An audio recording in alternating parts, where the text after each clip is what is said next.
Let's go to citizen appeals. We have 3 appeals before us this evening. The first appeal that we will address, well, Mr. Harrison, do you want to do both of yours at the same time, or do you want to break it up? I prefer to have them separate. They separate issues, so I don't. Well, I mean, they'll be separate, presented separate, but do you want to go back to back, is what I'm saying. Oh, it doesn't matter to me. Doesn't matter. Doesn't matter to me. Well, just for variety's sake, let's take 239-12, which is Mr. Harrison's first appeal. All right. And you have 15 minutes to make your case. Okay. Mr. Chair, before I begin, may I have a point of clarification, please? Yes. Under Article 3 of our rules and regulations, Section 6,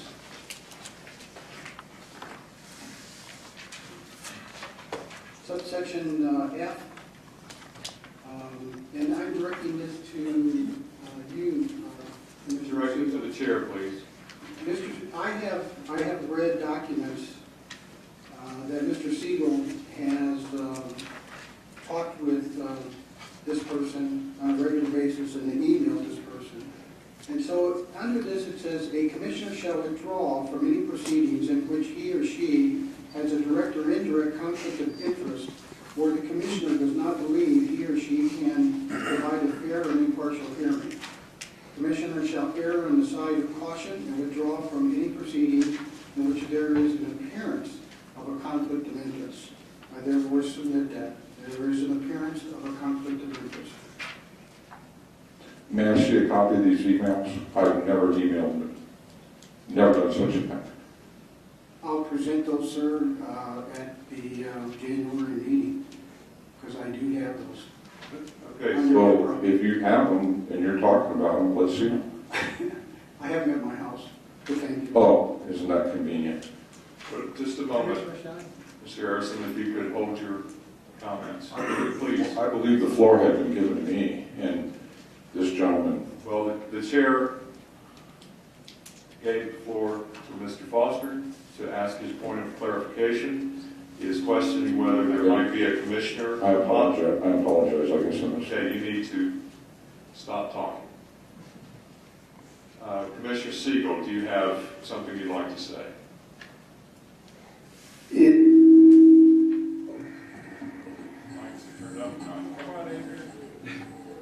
These have been too loud most of the evening, I believe. I apologize. Can you all hear me? Normal? I believe, because I assembled several of my emails for Commissioner Foster's review, I believe there may have been one, I don't have perfect recall of this, email between Mr. Harrison and myself. The important part of this, as I best understand it, is that I should withdraw from any proceeding in which I have a direct or indirect conflict of interest, or if I do not believe I can provide a fair and impartial hearing.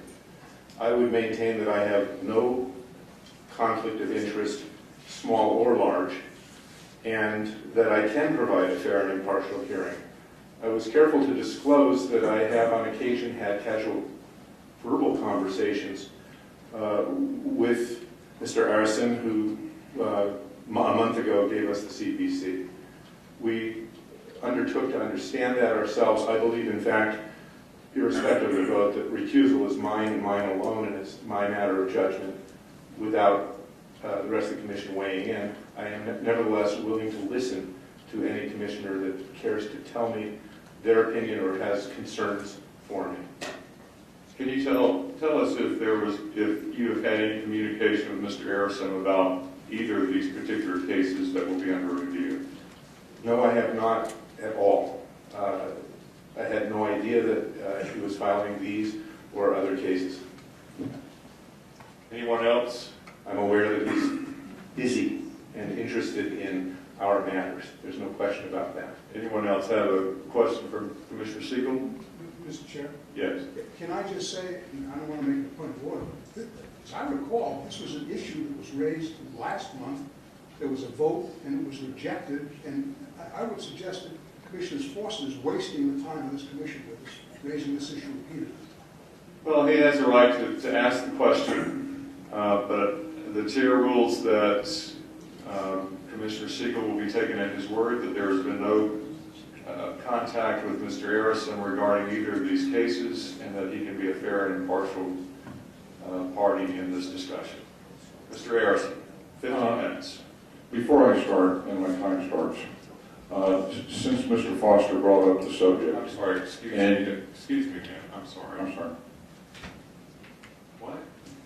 I apologize, Mr. Chair. While you were talking with the rest of the commission and starting up with Mr. Harrison, I was having a private colloquy with our attorney. And his opinion to me, which I will undertake to analyze alone, is that there is a requirement that I err on the side of caution. And while I will aver that I've had nothing to say or do with this person about these cases whatsoever, I will err on the side of caution. I will now recuse myself from his case. Okay, so you leave the I'll please. leave the room.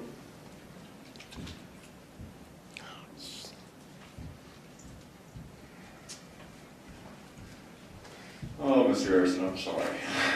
That's Let's try one a very fluid situation. Here we go. Like I was saying before I start, my time starts, since Mr. Foster brought up the subject, and since you allowed him to speak to it, at the last meeting, this came up, as you all just spoke about, and Mr. Foster gave, I believe, one of the, at least one of the three of you that spoke up and said that you had spoken to me in passing and this and that and the other. I believe he gave one of the commissioners quite a dressing down. Okay, let's not address Mr. Foster. It's time for your case. Sir, I have to say this. Sir, I have to say this, okay? Mr. Foster has also spoken to me. Your time has begun. Mr. Foster has also spoken to me, and I believe he is being hypocritical when he did not admit that. And I have two witnesses to those conversations sitting right here, Mr. Delangelo and Ms. Rourke. And I have photographs, sir. Your time is ticking. So I believe this gentleman should recuse himself also because he has shown bias towards me. Because he did not admit that he had spoken to me also, just like the rest of the other three commissioners did, were honest. He didn't, he was dishonest about it. And I believe that shows bias towards me. I have a copy of a statement that I am going to give you right now, and I also have information for you. Unfortunately, I wasn't able to make copies for everybody. All right, this is, which case are we talking about? 239. 239, okay, all right. Being that this complaint revolves around an APD vehicle parked for weeks, not traveling in a fire lane within the city of Albuquerque, and that I point to possible violations of fire code law in my original complaint, and that the IRO, Ms. Robin Hammer, states, and I quote, "The independent review office thoroughly and impartially investigated your complaint," and then goes on to say, and I quote, "I, as independent review officer, made findings whether the police officer involved violated standard operating procedure based on the preponderance of evidence." The IRO continues, and I quote, "There was no violation of the law."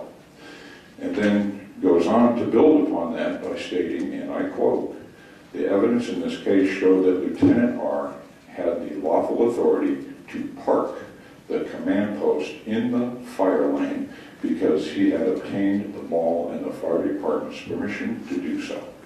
Cottonwood Mall is a private property with public access, and there was no violation of the law."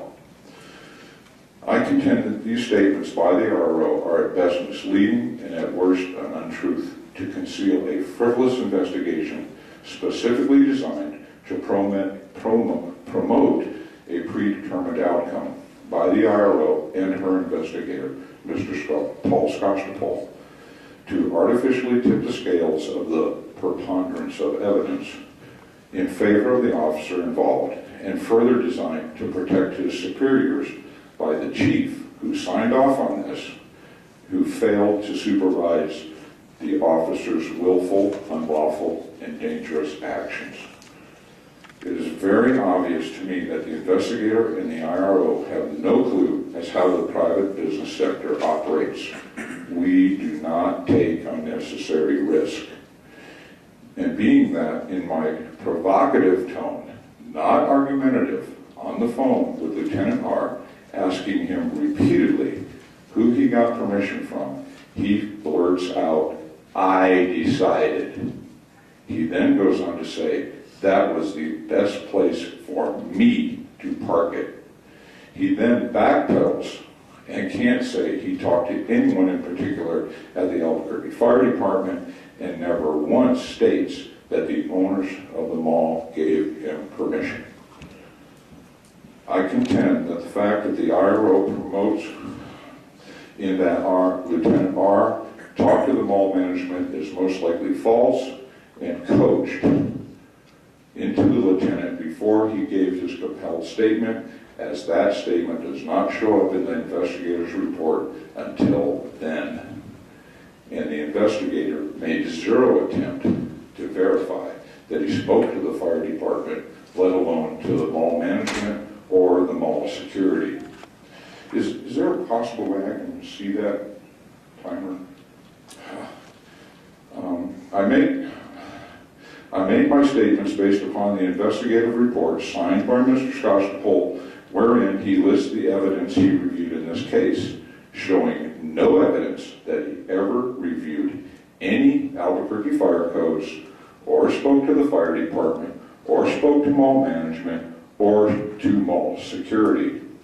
And that Mr. Scotchapole cherry-picked a state statute that was then manipulated by him and the IRO that is irrelevant, being that it speaks to vehicular travel, which has nothing to do with parking for weeks at a time, or says anything as to exemptions to the fire codes. And a stick your head in the sand with us avoidance of the only question in this case: did Lieutenant R violate Albuquerque Fire Code? The controlling fire code law in this case that the investigator, Mr. Scotchapole, and the IRO, Ms. Robin Hammer, ignored with purpose and collusion to promote their predetermined conclusions is the comprehensive 66-page Albuquerque Fire Code established on November 1st, 2012, in accordance with the legislative body, that being the City Council, Bill number 01213, enacted Fire Code Ordinance 2012-029, which reads in part, Section 503, apparatus access roads.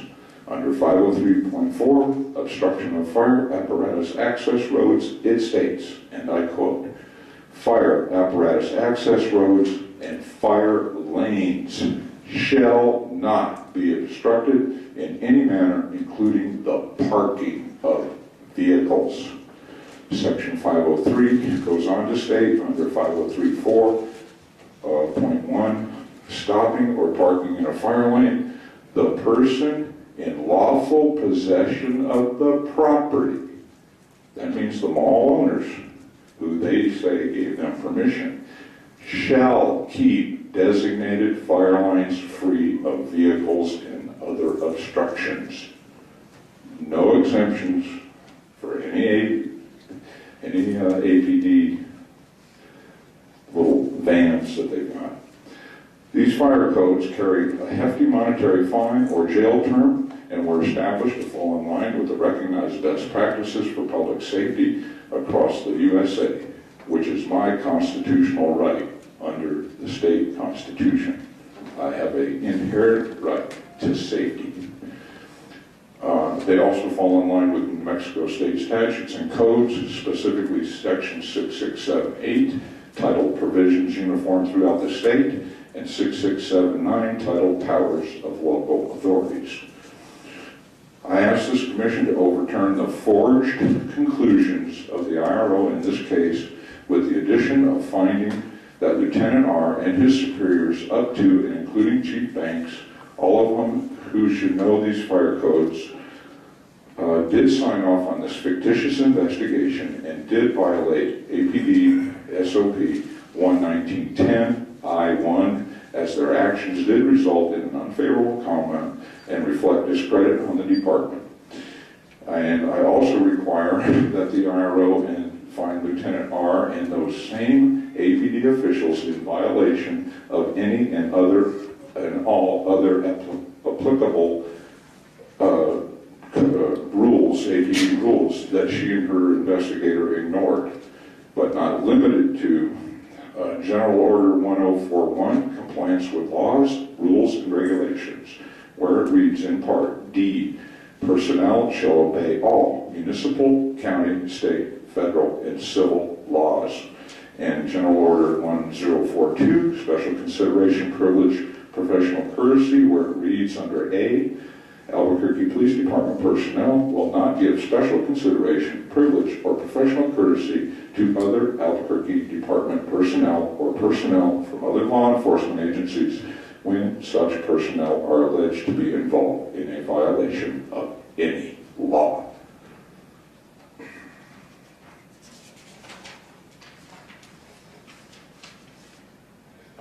Then we go on to General Order 1044, conduct while on duty, where it reads in part, A, personnel shall consistently direct their best efforts to accomplish the functions of the department intelligently and efficiently.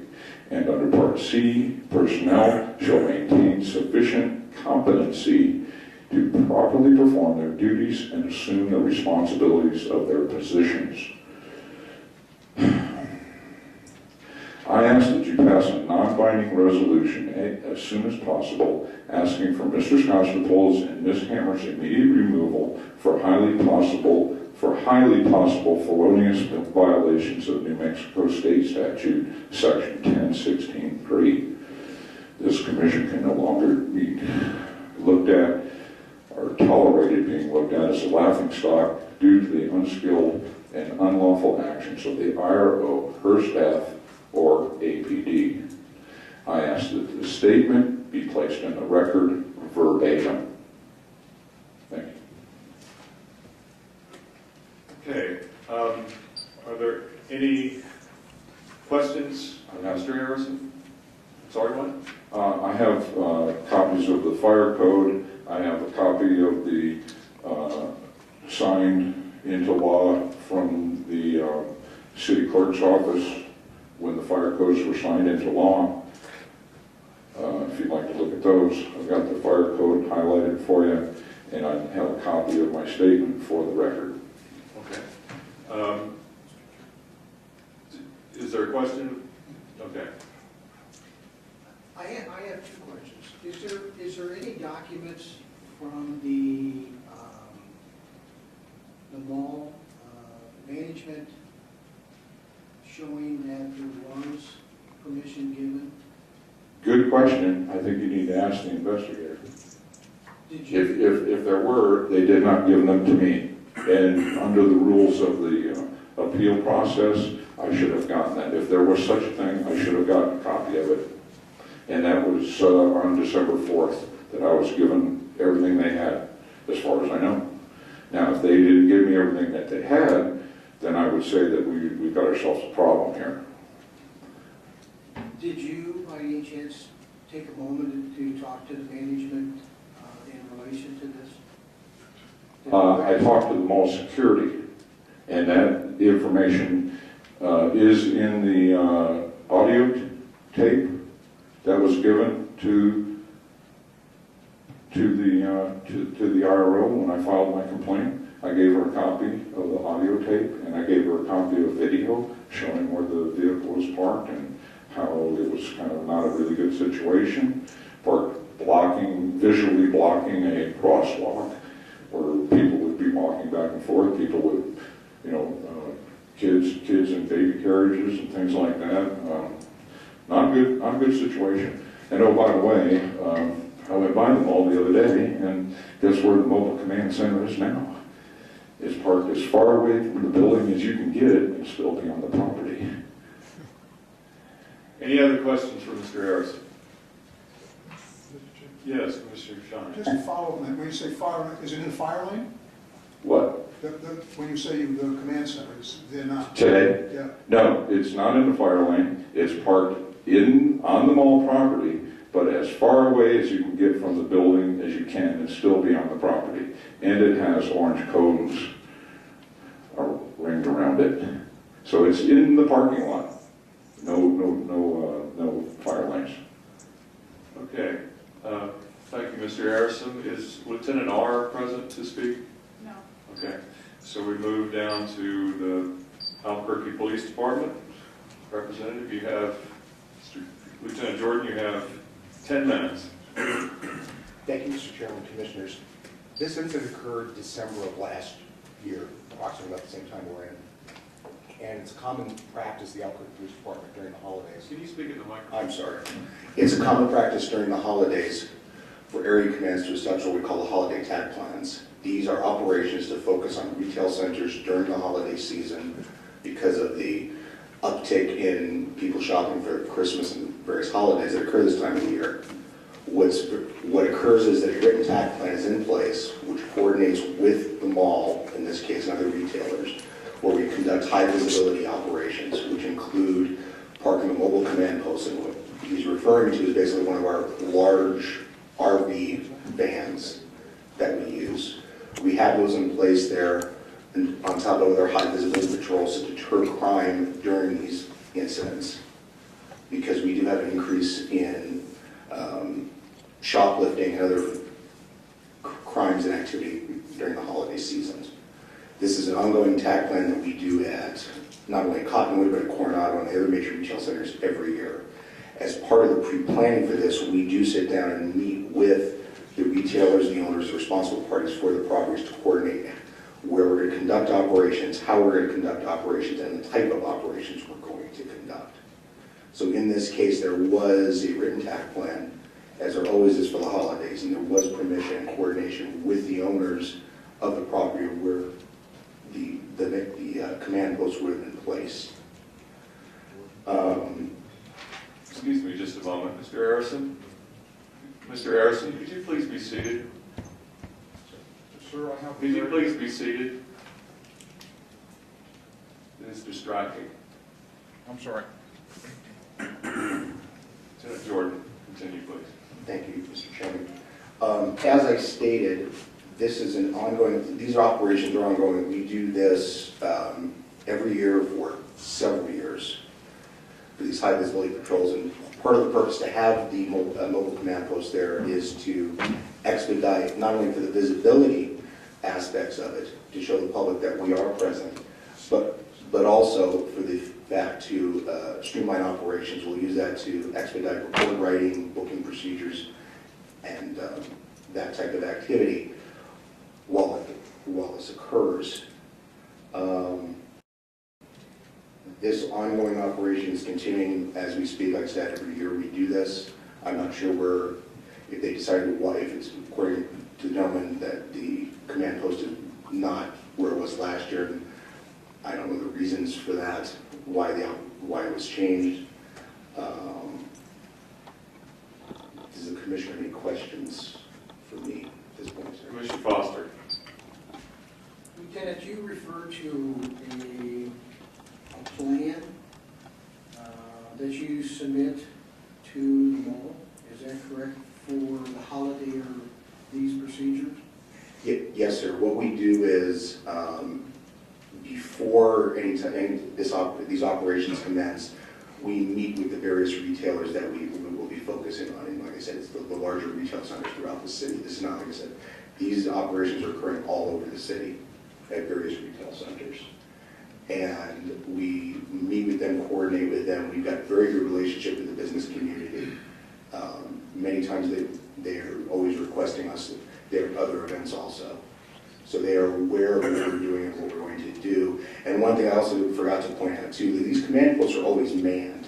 So if there's a situation that if the vehicle had to be moved because there was a situation where fire apparatus or other emergency vehicles had to be placed, the command post can be moved there. They're not just parked and left there. There's always somebody occupied. So if an emergency situation erupted where the command post would interfere with something, it can be moved by personnel if they had to be. Yes. Commissioner Foster, you have a follow-up? So this plan is presented to the business community, and I'm therefore, and correct me if I'm wrong, assuming that this plan was submitted to mall management?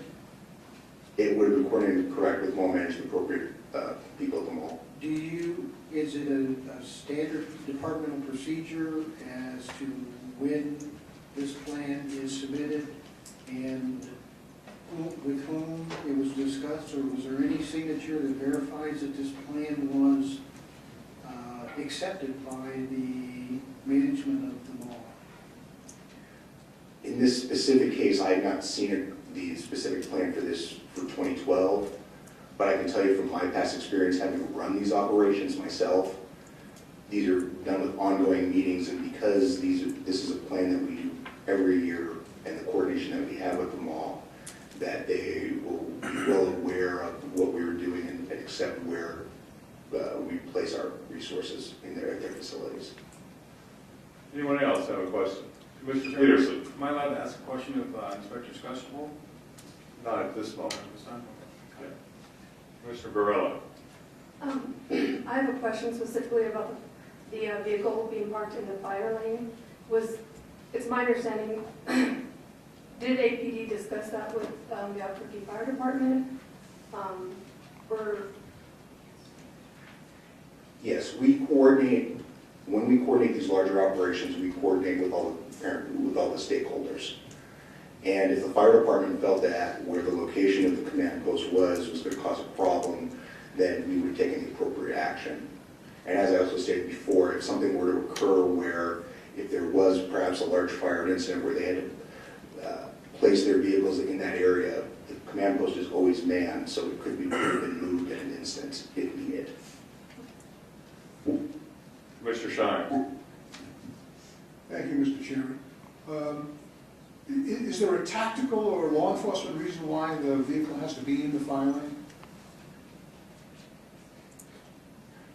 The reason is because it'd be close to the building and for the visibility, because most fire lanes are close to entrances to, so that's probably why it was placed there, visibility issues. Well, I have problems with this particular letter and this language of the letter in terms of citing to the state statute, but I'll raise that with Ms. Hammer. I assume Ms. Hammer addresses this, doesn't she? That's correct. But let me say, obviously no one's going to fault the police department for doing what you're doing. The question is whether there's a technical violation here that can be avoided and how it can be avoided so that you can proceed to do whatever you obviously are doing appropriately. And so I don't want you to misunderstand any of my concerns. I understand. Ms. Hammer in terms of the technical problems. I mean, I obviously support the notion of the police department working with the community on Christmas time. So just to be clear, your assertion is that the fire department was okay with the placement of your vehicle? Correct, sir. Command post. Okay. Anyone else? Okay, thank you, Lieutenant Jordan.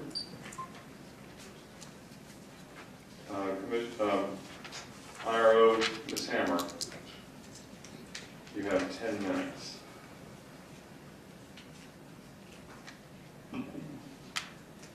In this case, the Albuquerque Police Department parked the mobile command center in a place, as the lieutenant said, after a TAC plan, which is a development of a mission that is approved not only by the lieutenant, it would have been approved by the lieutenant's commander, and the chief of police ultimately signs off on high-profile TAC plans. This plan would include, as they say, meetings of all the stakeholders. prior to even submitting the attack plan, Lieutenant R spoke with the with the Albuquerque Fire Marshal and cleared the plan with the Fire Marshal. And the Fire Marshal approved where the plan was the vehicle would be approached, and taken into account was the fact that there was room for fire trucks to access the mall at the time, and that it wasn't parked right in front of the door, but it was parked farther down the sidewalk. You may use your common knowledge that Cottonwood Mall has a large curb area, around several 100,000 feet, I don't know, thousands and thousands of feet of curb area. And the curb area of Cottonwood Mall is a fire lane. But the fire marshal approved it, as well as the owner and the owner's representative of the mall approved the plan. The owner's approval ties in not only to the state law, but also the city law, which is corresponding to that traffic laws, including enforcement of fire parking laws on private property, aside from a very few specified offenses such as DWI, domestic violence, there are enumerated, driving while under the influence, there are enumerated traffic offenses that you do not have to have owner's permission to enforce on private property. Short of that, speeding, for instance, cannot be enforced on any private property, the private property which the owner's permission, such as someone who owns a racetrack is not going to want speeding enforced upon the racetrack. There are times in which landowners give permission to the public agencies to enforce traffic laws, which would include parking violations.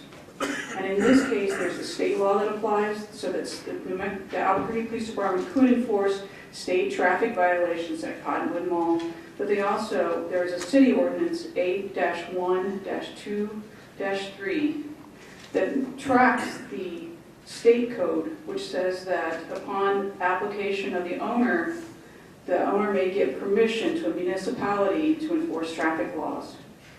That same owner can give permission to have a limited permission, if you will, and that permission would be limited in that those traffic laws would not be enforced against the Albuquerque Police Department.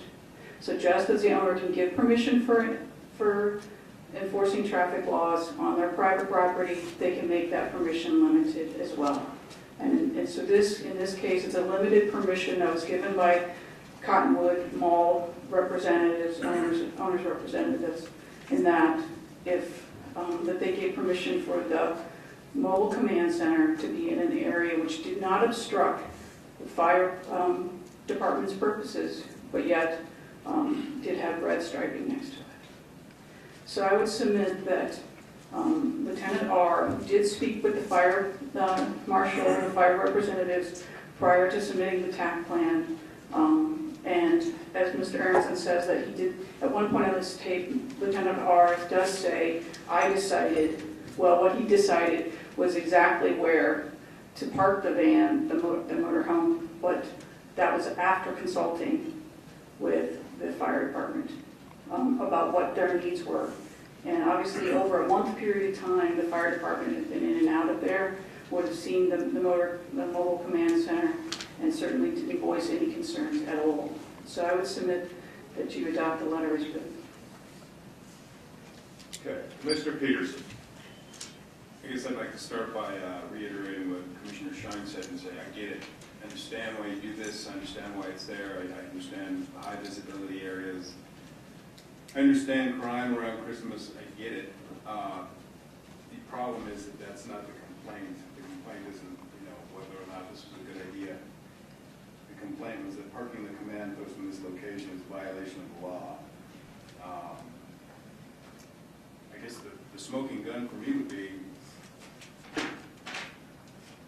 the evidence in this case goes on to show that he had obtained the mall and fire department's permission to do so. If that's the case, could the mall ownership make a statement? Could the fire marshal make a statement to that effect? If it was okay to do that last year, I'm curious why they didn't do the same spot this year. There's no evidence other than his oral statement that that's what they've done this year. We haven't sent anyone out. That wasn't the presentation. And I would submit that it's not against the law. The commander did speak with the mall person. Investigator Scott Schapol did speak with the fire marshal to say yes, they had given their consent. And each and every year, the mall owners, the large mall people, are part of this TAC plan, and they give consent, and it's discussed. It's not something that occurs in the middle of the night. It's a plan, so it is legal. It's not legal for you and me to go do that. But because of all of the parameters that were followed, they got the landowner's permission, they got the fire marshal's permission, and they made sure that the vehicles were not going to obstruct fire lanes, use of fire trucks. That's what makes it legal. There's nothing illegal about it. So I understand that we all want crime to go down, but in this case, not only do we want crime to go down, but they follow the law in order to do it. Commissioner Shine. I'm concerned because, first of all, the letter that we signed off on that went out dealt only with the state statute, and that statute only makes reference to the private landowner being able to waive any of the provisions of the rest of the state traffic code. It has nothing to do with the city ordinances.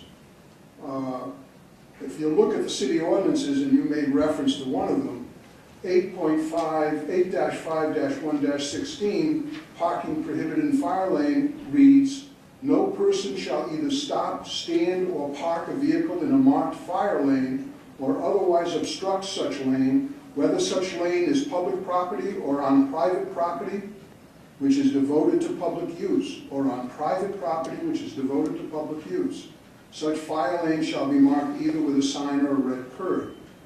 Then 8-5-1-27 goes on to say authorized police and emergency vehicles accepted. Any authorized emergency vehicle being used in an official capacity may stand or park irrespective of any provision of this title, provided a lighted lamp displaying a red light visible under the normal atmospheric conditions from a distance of 500 feet from the vehicle in all directions is displayed during such standing or parking. And further, that such standing or parking shall not be for a period longer than necessary. I would suggest that these two provisions would require that you not park a vehicle of the police command center in the fire lane unless its light is lit, if it's got a light, and it's visible for the whole time it's there. And arguably, if it's there for a month, it's the time that's necessary. But I don't know whether that is the practice. The other section of this, we had, as you know, we had a conversation about this privately, and you pointed out 8-1-2-3 as in the ordinances, which talks about agreements with local landowners to enforce traffic regulations on their land. And all it says is that if there's such an agreement, the landowner doesn't have to file a plat of the land. It's a land use provision, and unless you have some agreement between the landowner and the city under 8-1-2-3 that says that he has a right to waive traffic regulations there, I don't see where there is any right to waive this provision of the parking lane, this provision which in the ordinance, which prohibits parking in a fire lane. And so my question is, have you ever gotten under the language of 8-1-2-3, have you ever gotten or seen or discussed with anybody whether there is such an agreement and what it provides? I know that there's an agreement between the Cottonwood Mall and the Albuquerque Police Department for enforcement of traffic laws. Otherwise, the Albuquerque Police Department would not be at Cottonwood Mall enforcing traffic laws. Therefore, if they have given their permission, they can give limited permission. And I would respectfully disagree with that. The enforced traffic laws, if I paint a fire lane in front of my house and I don't give anyone permission and I can put my kids can park in front of my house, the police are going to come and enforce my kids parking in front of my house with a painted fire lane. You have to have permission to be on private property, period, unless it's one of those enumerated crimes that they have automatic right to. And so if you have to have permission to be on private property, that permission can be limited. And in this case, it was limited in that the mall conceded or acquiesced, agreed that the van, the mobile command center could be where it was parked. Well, there's no sense in arguing here, I disagree. Okay. Are there any other questions for Ms. Hammer? Commissioner Barella? You're just talking about the TAC plan in this case. Did you or your office review the actual TAC plan? We spoke with the lieutenant who described what it was, and we know we've seen TAC plans in the past. So we didn't see the individual TAC plan. We had no reason to doubt the credibility of the lieutenant because there's liability whenever the police go anywhere. And those TAC plans, there are SOPs in which TAC plans are provided under and that provide for chain of command approval for TAC plans. And so we had no indication at all that there were any problems with this TAC plan this year and any other year. So the it was the lieutenant, correct? Told you that in the TAC plan that he had permission from the mall and also from the fire marshal. Right. And we confirmed with the fire marshal that he did have permission. And that the fire marshal was part of the TAC plan. Did you confirm with the mall owner?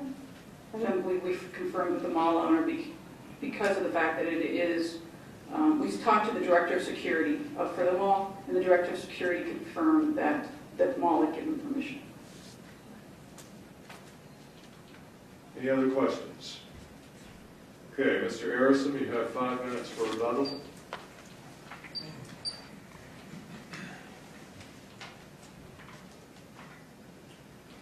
Yes. I will reiterate one more time that the Albuquerque Fire Codes in force at the time, it states that let me find it here.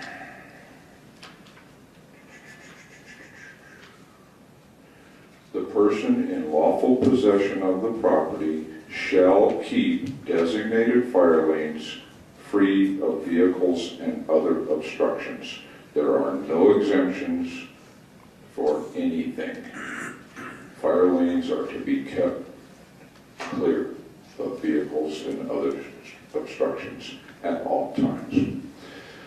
I have extreme problems with what you've heard because I believe it needs to be struck from the record. There is no evidence in the investigation that of any TAC plan.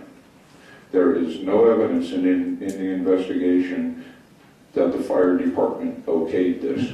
There is no evidence in the investigation that the mall owners okayed this.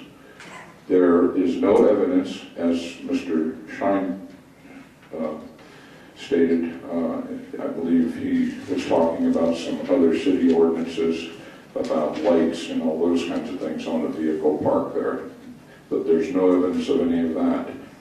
But what I'm alluding to as far as striking all of that information from the discussion here tonight is your rules and regulations.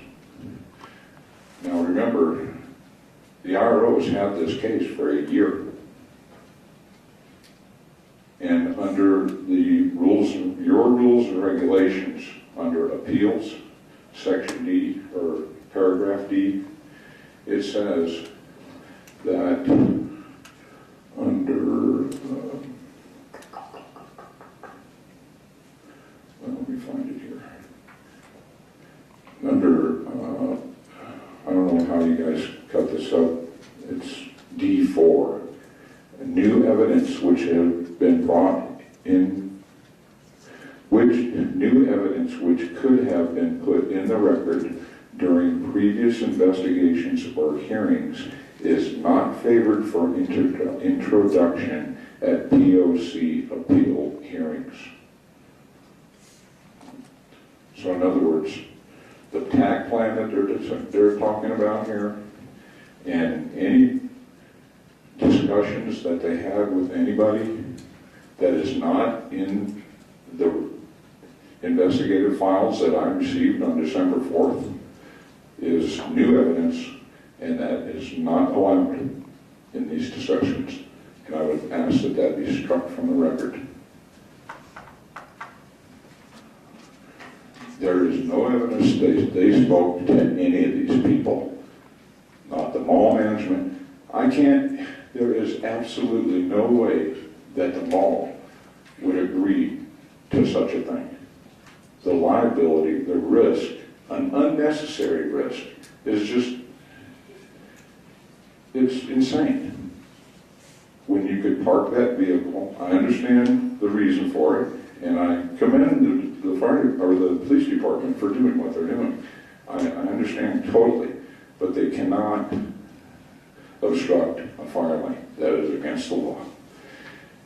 That vehicle could have been easily parked 30, 40 feet to the east and take up a few parking spaces, as it is now, only they put it in a different location, completely different location, away from the main entrance of the mall, where you have people milling around, people pushing around babies and baby carriages, cars going back and forth. This thing was a serious obstruction. And I'm glad nobody got hurt, and my understanding is this is common practice. They've been doing this for years. I wasn't able to find the previous fire code. It was established in 2005, but I can't imagine that it was much different in this aspect. Thank you. Okay, thank you, Mr. Harrison. I will point out that, do you have a question for Mr. Harrison? I have a question for... Okay, sure. You may sit down, Mr. Harrison.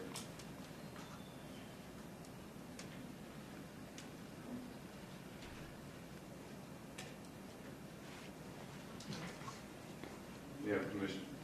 Questions for Ms. Hammer? Ms. Hammer, is this actually new information that has been brought,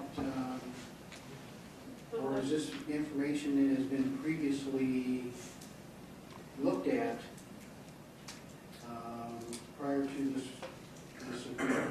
The letter clearly states that the lieutenant obtained permission from the landowner, or from the mall, and from the fire department. That's contained in the letter. There is nothing new about that. The TAC plan, portion of it, I didn't have a chance since that's the first time we looked at that, but the TAC plan is part of the evidence in that it was gathered from the interview with the lieutenant.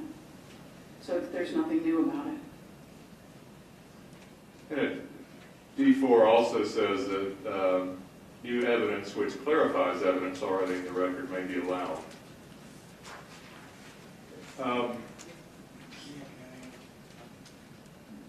IRO. Ms. Hammer. Mr. Harrison, you may sit down. Well, I guess I'm missing this, but what you're saying, that our investigator looked at records that either was a TAC plan or was referring to some type of plan that was looked at by the management, and there was concurrence. Right. But the mall agreed, and there was a plan which was approved by the chain of command. And to follow up on that, because Mr. Erickson was saying that there appears to be no document that shows that the fire marshal nor the mall management approved that. So what do we have in our documents that show that? The letter says, with the interview with Lieutenant R, he said before parking the command post there, he obtained permission from the Albuquerque Fire Department to do so.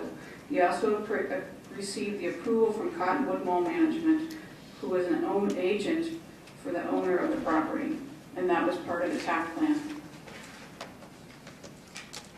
And that's in the letter. Thank you. Okay, just to remind us, in our rules, it states that under an appeal, the POC may modify or change the findings of the IRO, or the POC may make further recommendations to the chief regarding the findings and any discipline imposed or proposed by the chief. I guess the procedure, have a motion on the floor.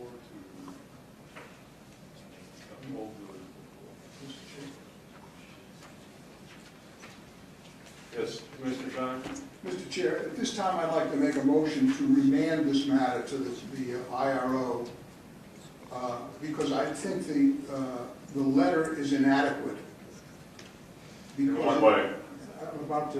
Oh, okay, sorry. Inadequate because it does not deal at all with the city ordinance. It does not deal at all with the provisions of the fire code.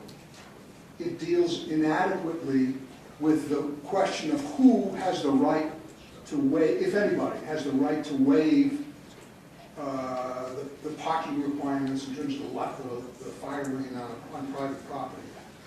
And it may be that all that can be straightened out, but it's not clear at all to me from the letter, and the letter does not adequately, the only thing it cites for authority is a state statute which is only partially applicable. It doesn't deal with the city ordinance or the fire code. And therefore, I think it maybe can be clarified, and the result is absolutely right. And even if the result is wrong in the sense that it is a technical violation of parking, I do not by any means suggest that this lieutenant should be disciplined or in any way, found, because it's a practice that's going on for years in the department. But it may be a technical violation that could be clarified through a number of ways and just to eliminate the problem. But as far as this appeal is concerned and this letter is concerned, I believe this letter is inadequate. It doesn't deal with all the issues.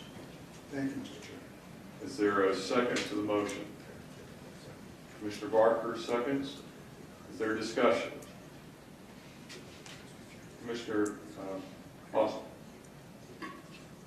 But the issue in front of us, as Mr. Erickson has pointed out, is there a violation of law or is there not a violation of law?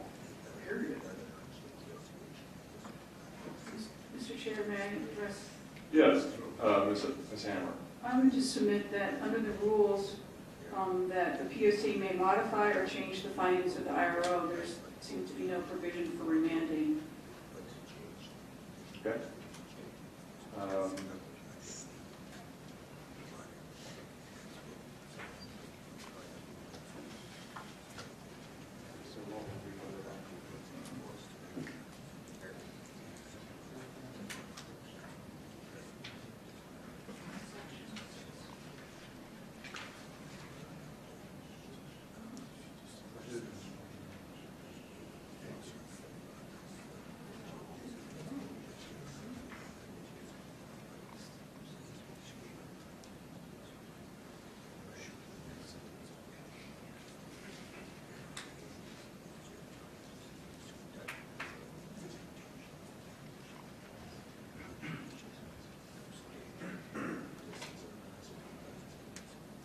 Mr. Chair, may I explain my motion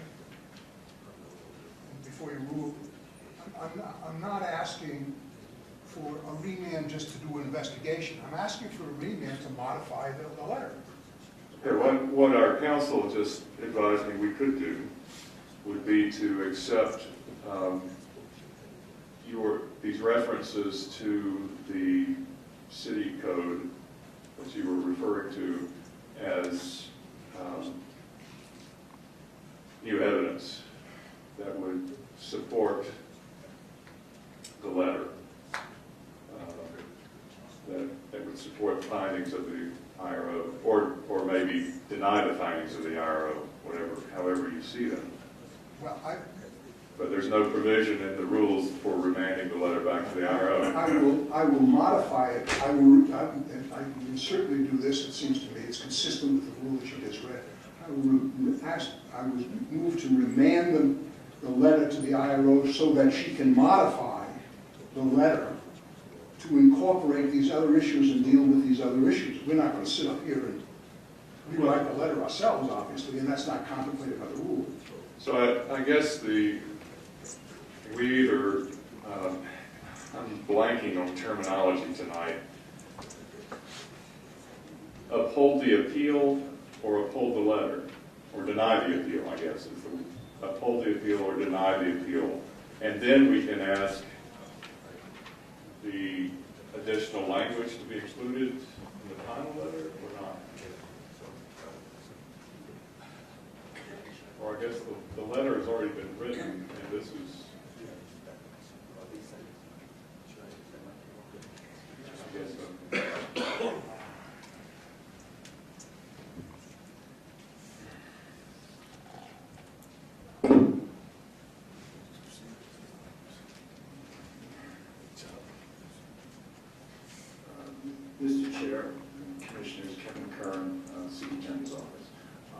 Ms. Hammer has explained, there's no provision in the rules to remand the case or the letter to the IRO.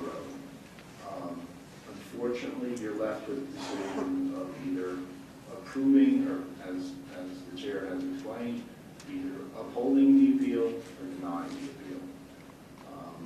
The additional evidence in the form of the city ordinances are not in the record. Therefore, I would therefore advise you not to make that part of the POC's decision. Your decision has to be on the record, and those authorities, that ordinance is not in the record. I don't know that I shed any light on the issue or help at all, but that's how I see it. Mr. Chair. So, what we need to do is vote to, based on the letter that has been written and the appeal that has been made, we are going to vote to either uphold the appeal or deny the appeal. Is there a motion? Mr. Chair, Your motion, I think, was out of order. I'm going to make another one. Either to uphold or deny the appeal. Yes. Okay. May I first ask a question of our counsel? Sure. Why, if the ordinance is part of the law, why can we not take notice of it? Why does it have to formally be put into the record? Just like the statutes, the federal government, and everybody else is a public notice. Mr. Chair and Commissioners, I don't think this body has the authority to take judicial notice. I think the evidence has to be on the record. Mr. Chair, I move to grant the appeal and to reject the letter. Okay, is there a second? Commissioner Barella seconds. Is there discussion? I personally would vote against the motion because I believe that the evidence supports that there was a plan, that the police had the authority and the approval of the fire department to proceed and to conduct their business as they did. Any other discussion? Okay, are we ready to vote? On Commissioner Foster, I apologize, it's getting to be. please ask your question. Clarification, Commissioner Shine, are you saying in your motion that you are, could you clarify it for me one more time, please? Mr. Chair, I will not address Commissioner Foster. It's inappropriate under Robert's rules. Okay. Perhaps the chair could restate the motion.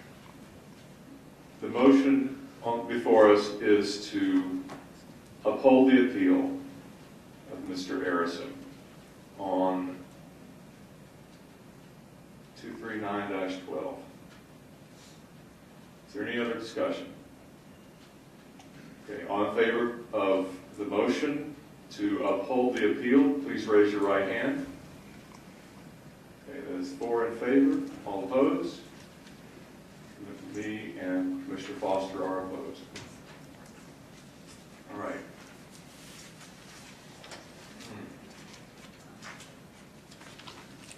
Thank you, Mr. Curran, for your assistance.